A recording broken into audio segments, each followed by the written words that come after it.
Hello दोस्तों, कैसे हो आप सब। आज मैं आपको बताऊंगा 2011 में रिलीज हुई द ग्रे मूवी के बारे में। मूवी की शुरुआत में एक आदमी को देखते हैं। उसका नाम जॉन ऑट्टोए होता है। जॉन साइबेरिया की एक पेट्रोलियम कंपनी में जंगली जानवरों को मारने का काम करता था। जॉन अपनी जिंदगी से काफी नाखुश था, जैसे कि मैं हूँ। अगले सीन में उस पेट्रोलियम कंपनी के कुछ वर्कर्स छुट्टियों में घर जाने के लिए प्लेन में चढ़ते हैं, जिसमें जॉन भी शामिल होता है। बट उस प्लेन में पेट्रोलियम कंपनी के वर्कर्स के अलावा और कोई भी नहीं था। तभी टॉड नाम का एक आदमी जॉन के पास आके बैठता है। वो जॉन से बात करने की कोशिश करता है, बट जॉन टॉड से कहता है, मैं कुछ देर शांति से बैठना चाहता हूँ। कुछ देर बाद प्लेन टेक ऑफ होता है। सारे वर्कर्स बहुत खुश थे, वो अपने घर जा रहे थे इसीलिए। बट तभी मौसम खराब होने की वजह से प्लेन में झटके लगते हैं। उसी वक्त एयर होस्टेस जाके उन सबको कहती है, अपनी कुर्सी की पेटी बांध लीजिए, मौसम बिगड़ने वाला है। प्लेन में फिर से झटके लगते हैं, जिसके वजह से प्लेन का आधा हिस्सा टूट जाता है। जॉन सीट बेल्ट बांध के कुर्सी पे ही लेट जाता है खुद को बचाने के लिए। अगले सीन में हम देखते हैं जॉन को होश आता है और वो एक बर्फीले रेगिस्तान में अकेला होता है।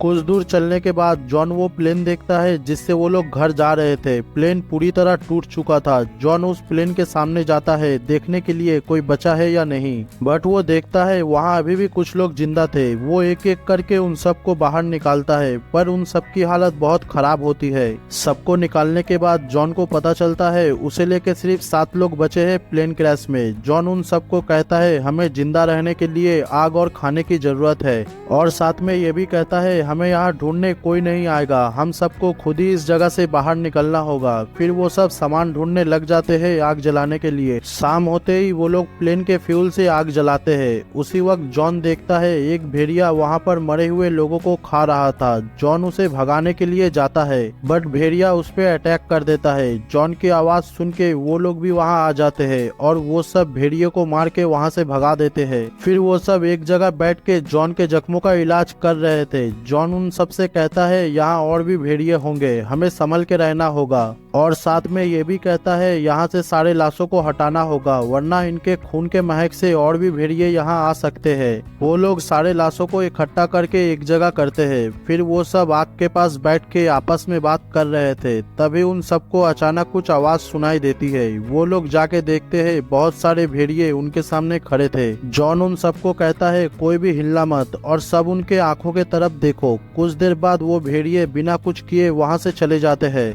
अगले सुबह जॉन उठ के उन सब से कहता है, वहाँ पर पेड़ है, अगर हम वहाँ तक पहुँच जाए तो हम सब भेड़ियों से बच जाएंगे। तभी डियाज नाम का एक आदमी कहता है, तुम्हें लीडर किसने बना दिया, हम तुम्हारी बात क्यों सुने। फिर जॉन कहता है, मैं जरूरत का सामान लेके उन पेड़ों की तरफ जा रहा हूँ, अगर तुम में से कोई आना चाहता है तो आ सकता है। वो सब भी जरूरत का सामान लेके जॉन के पीछे उन पेड़ों की तरफ चल पड़ते हैं। बट बर्फ के ऊपर चलने में उन सबको काफी परेशानी हो रही थी। कुछ दूर चलने के बाद 2 भेड़िए टॉड के ऊपर हमला करते हैं। जॉन और बाकी सब टॉड को बचाने के लिए जाते हैं, बट तब तक भेड़ियों ने टॉड को मार दिया था। वो लोग टॉड की लाश को उसी जगह छोड़ के आगे की तरफ बढ़ते हैं। चलते हुए शाम हो चुकी थी, बट वो लोग अभी भी पेड़ों से काफी दूर थे। तभी वो लोग देखते हैं कुछ भेड़िए उनके तरफ आ रहे थे, जिसे देख के वो सब पेड़ों की तरफ भागते हैं। किसी तरह वो सब पेड़ों के पास पहुंच के आग जलाते हैं, जिसके वजह से भेड़िए वहां से भाग गए थे। वो लोग अपने चारों तरफ आग जलाकर आपस में बात कर रहे थे। तभी अचानक एक भेड़िया डियाज के ऊपर हमला करता है, बट वो सब मिलके उस भेड़िए को मार देते हैं। अभी जॉन कहता है, हमें यहाँ से चलना चाहिए। कुछ दूर चलने के बाद बुराक नाम का एक आदमी की तबीयत खराब हो जाती है, जिसके वजह से वो लोग उसी जगह रुकने का फैसला करते हैं। उस जगह वो लोग आग जला के बुराक को सुला देते हैं। अगले सुबह तूफान आने के वजह से जॉन बुराक को उठाता है, बट तब जॉन को पता चलता है बुराक ने कल रात को ही दम तोड़ दिया था।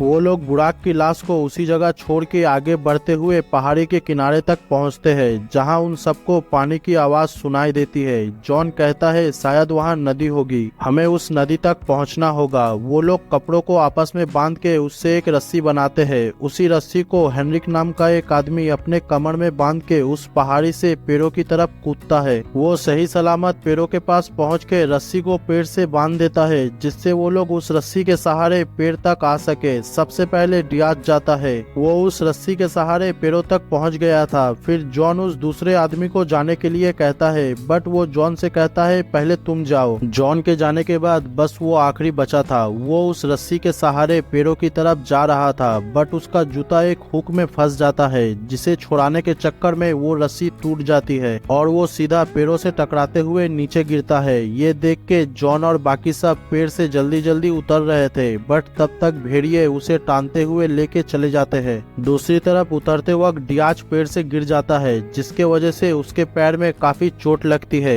अब सिर्फ वो तीन ही बचे थे। जॉन और हेनरिक डियाज को उठाते हैं और कहते हैं हमें यहाँ से जाना होगा। वो तीनों उन पेड़ों से होते हुए नदी के पास पहुँच जाते हैं, बट डियाज की हालत बहुत खराब थी। कुछ दूर चलने के बाद डियाज एक जगह बैठ जाता है और उनसे कहता है मैं तुम लोगों के साथ और नहीं जा पाऊंगा, मैं हार गया हूँ, तुम लोग चले जाओ। जॉन उसे कहता है हमें यहाँ से जाना होगा, बट डियाज कहता है मैं अब एक कदम भी चल नहीं पाऊंगा। तब हेनरिक कहता है हम लोग इसे उठा के आगे ले जाएंगे, बट डियाज अब खुद ही जाना नहीं चाहता। इसीलिए जॉन और हेनरिक डियाज से हाथ मिला के आगे बढ़ते हैं। वो लोग नदी के किनारे से होते हुए आगे जा रहे थे, बट तभी अचानक जॉन और हेनरिक के ऊपर फिर से भेड़िए हमला करते हैं, जिसके वजह से हेनरिक नदी में गिर जाता है। उसे बचाने के लिए जॉन भी नदी में कूदता है, बट हेनरिक का एक पांव नदी के नीचे पत्थर में फंस गया था, जिसके वजह से वो सांस नहीं ले पा रहा था। जॉन उसके पास पहुंच के उसे ऊपर टानने की बहुत कोशिश करता है, बट उसका पांव पत्थर में फंसे होने की वजह से जॉन उसे ऊपर टान नहीं पाता। पानी के नीचे सांस ना लेने की वजह से हेनरिक की मौत हो जाती है। जॉन उसे पानी में छोड़ के किनारे की तरफ आता है और ऊपर वाले से अपनी जिंदगी की शिकायत करने लग जाता है, जैसे कि मैं कभी कभार करता हूँ। जॉन एक जगह बैठ के अपनी फैमिलीज की फोटो देख रहा था। तभी हम देखते हैं जॉन को चारों तरफ से भेड़ियों ने घेर लिया था।